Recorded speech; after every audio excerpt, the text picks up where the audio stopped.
It is your life coach, Samika. I'm here to give you guys this information that you need to know. Many of you guys are dealing with people, literally have people who have been sent out to get you, but the Lord is saying that you shall live and not die. Nothing can harm you. Okay. The dream was, I was inside of a house that I used to live in, and we were there with a lot of people that I loved. And, there was these two individuals that I do know, but really wasn't supposed to be in my house. And I'm like, what is going on? And then there's this guy that the two people were talking to. There was a guy, he was actually dark skinned, had short dreads, well, kind of like shoulder length dreads. And he was talking to one of the people that was over there, and she kept saying to him, like, why haven't you done it yet? And I'm like, what in the world am I witnessing? And he's like, it's not time yet. I'm not about to do that. It's not time. Okay. So then she waits a little longer and she asks him again, why haven't you done it yet? And he's like, I'm not doing that. I like her. So it was kind of like there was a love within his heart that he couldn't do something that she was trying to get him to do that obviously was something bad. I feel in the dream, I feel like he was supposed to get rid of us. Okay. So that's what I picked up on. He was supposed to get rid of us, and he was not about to do that. So what the Lord spoke to me is that you do have some things in this life where the enemy is sending people after you. And God is saying, I'm not even going to allow them to touch you. I have changed their hearts about the situation. Those individuals who have sent an attacker to attack you literally thinks that they can use that person to get rid of you or to not like you by telling them to do this or even paying them off for doing it, and God is saying you shall live and not die. Your life is very important to the Lord. Our lives as the chosen ones are very important because we're here to save lives. We're here to change lives. We're here to do what he has called us to do. It's just like when being a doctor that actually has the best treatment ever to save someone. That's the type of calling that we have on our lives, because the anointing that we have, that anointing is sent to give people love and wake them up and actually help them to live, to help them to heal. And all of that goes to show you that the Lord is keeping his hands on you, even though you may be in a situation, you may be directly in a situation that is like really bad, but the Lord is still with you. And he's saying, I'm not going to let anyone touch you. I'm not going to let anyone get rid of you until it's my time. See, the guy kept saying, it's not time yet. It's not time yet. He knew it. See, it's almost like the Lord was giving him some type of epiphany or speaking through him to let this person know it's not her time. It's not her time. And he goes on to say that I like her. It's something about how God changes the hearts of men. He will cause, like I told you guys the other day, he will cause your enemies to be at peace with you.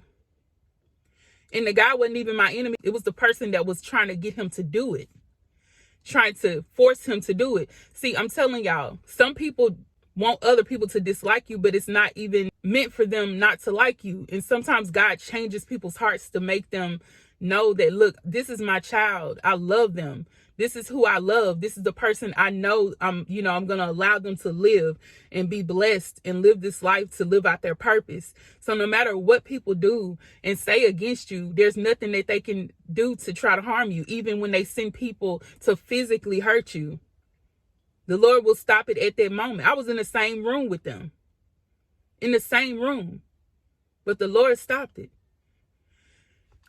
See, God can use anyone. He can use anyone. He says, if you won't praise me, if you won't call on me, I will cause a rock to cry out in my name. Or he even used the donkey. He used the fire, a fiery bush, to get a message across to Moses. He literally uses other people to help you. When your enemies are coming at you, he can use somebody else to stop that.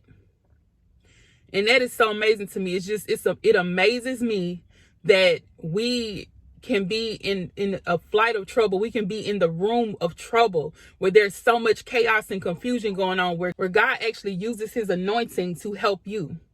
He uses a way of blessing you through people that will love you. He will change their hearts. They may have set you up. They may were meant to set you up, but God will change their hearts. Do you know that Miriam and Aaron talked about Moses behind his back while he was meeting with the Lord? They were talking about him. Those were his own brother and sister. See, there's people that are close to you that are even family. People that are supposed to be your friends who have talked about you, who tried to set you up. And God brought all of them to a meeting. And he said, I need to talk to Aaron and Miriam alone. He says, you've been talking about my servant Moses. He says, Moses ain't even a prophet. Moses is more than that. Moses speaks to me mouth to mouth, face to face. And you really think I was going to let you get away with talking about him? And God struck Miriam with a disease where she had to be away from the people for a while. Miriam started it. See, that's the thing about it. It's crazy because it was two people in my dream.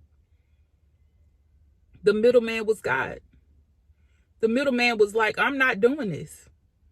People are praying. People will literally pray to God that something happens to you. They will literally pray to our God for something to happen to us. But God is not letting that happen. He's like, no, I like this one. I actually love this one. Just like the man said in my dream, I can't do it. It's not yet time. It's not her time. It's not her time. It's not time yet. So when you feel like you're coming up against so much, like everything in your life is about to just crash down on you, when you're in the middle of the crash, when you're in the middle of your life going through so much turmoil, the Lord is like, I'm protecting you. I'm with you. It's not your time anyway. He's setting us up for blessings. So even when we go through these little trials and tribulations, he's with us, protecting us. And sometimes he has to literally show us that, just to give us that information. He had to show me to let me know that none of this can hurt you. None of this, I'm not letting them. I can change the hearts of people who have been sent to attack you. I can change the hearts of people who have been sent to gang stalk you. I can change their hearts. That's crazy, right? Crazy in a good way. So stay encouraged and know that what you're going through, and if you have felt like people were attacking you, people were gang stalking you, that your family wasn't for you, God is with you. If God be for you, who can be against you? And remember that no weapon formed against you shall prosper. No weapon formed against you shall prosper. We're changing lives out here, y'all. It's so many people out here. We're literally changing lives. Our lives are different